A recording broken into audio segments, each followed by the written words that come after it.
everyone, welcome to the course Operating Systems. The topic of this particular video is Functions of OS User View.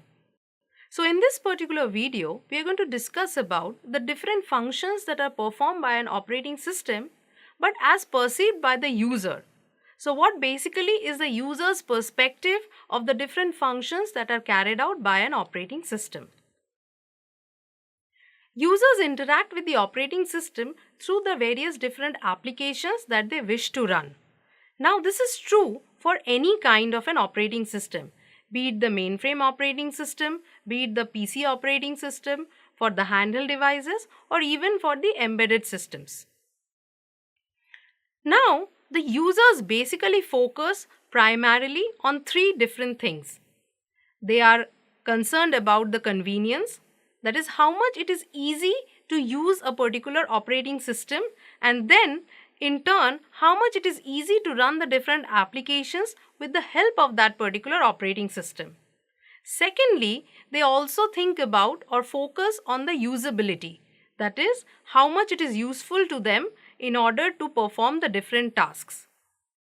And finally, they also think of the performance, that how much it is good and how much well performing the entire system is, whether the system is becoming slow or not, whether I am getting the current output in my preferred amount of time or not.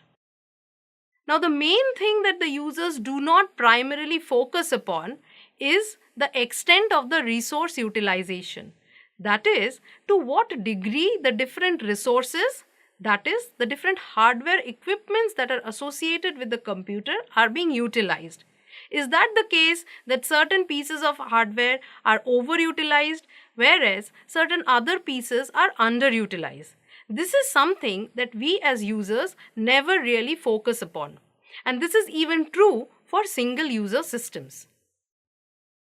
Now, as we have already discussed, computing systems vary across different environments. So definitely the operating systems also vary. Certain examples include the mainframe computers, which are used for bulk data processing and computational tasks that are very heavy in nature. Secondly, we have the mini computers, which are slightly less powerful than our mainframe computers, but definitely much more powerful than the workstations or the personal computers.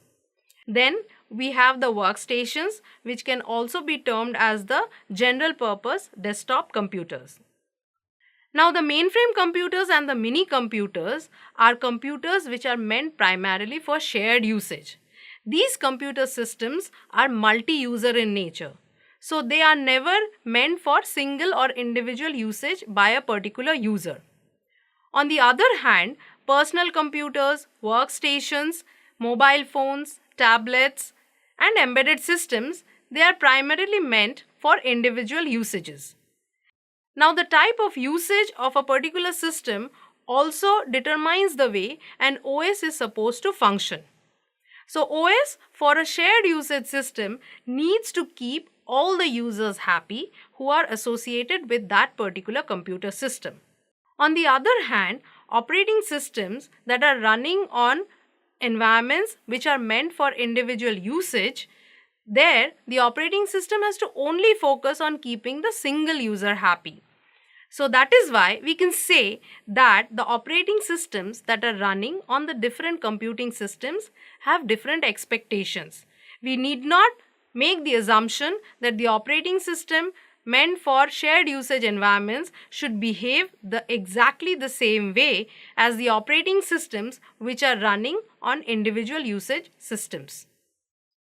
Operating systems of shared systems like mainframe computers, mini computers need to keep all the users happy, and it also needs to ensure that resources are fairly allocated among all the users so that each user can execute his or her own task. It should not be the case that certain users get to repeatedly execute their tasks while other users are continuously deprived. On the other hand, operating systems running on dedicated environments like our workstations or personal computers or even the handheld devices and the embedded devices, There, we need to keep only the single user happy. There, the operating system does not need to worry about how the needs of the other users are being catered to. Then again, talking about handheld devices, operating systems of such devices need to also focus on how to optimize memory usage, how to save battery power in spite of running the different kind of applications any user would like to run, and also it needs to provide a good experience for the user in terms of the display, the audio, maybe video, and several other parameters.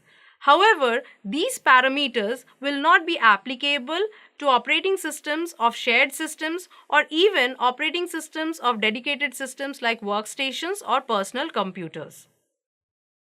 And finally, operating systems for embedded systems like microwave ovens or dishwashers or let's say OTGs or even the operating systems that we find in the automobiles, they are quite different from the previous ones. Such operating systems come with minimal user interface and they focus on accomplishing only the very basic tasks that particular device is supposed to perform. Thus, we can see that the functionality of the OS is not only guided by the environment on which it is running, but also the user who is supposed to use that particular computing environment. So in summary, in this particular video, we learnt about the different functions of the OS that is guided by the type of the computing environment on which it is running, and also how the functions of the OS is perceived by the different users. And since different devices have different expectations from the users, the operating system has to cater to those expectations as well. Thank you.